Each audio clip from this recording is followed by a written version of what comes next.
Però nosaltres volíem fer-nos un altre any més la recollida del Centre de Solidari, que fem a favor de la Fundació Arrels, que per nosaltres és un plaer sempre poder col·laborar amb vosaltres. Agrair-vos molt la feina que feu a aquesta societat, perquè sense aquesta fundació doncs, molta gent estaria desatesa.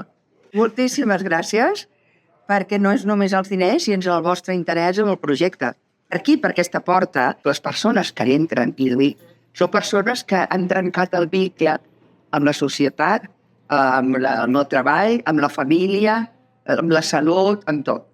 I entren aquí amb unes motxilles molt carregades de decepcions i molt patiment. Llavors, en aquest tauleig s'atén a tothom. Aquí passen unes 2.000 persones l'any. Una pregunta, com arriba la gent aquí? Com arriba a saber que poden venir aquí? A veure, les persones que estan al carrer es coneixen i entre ells s'ajuden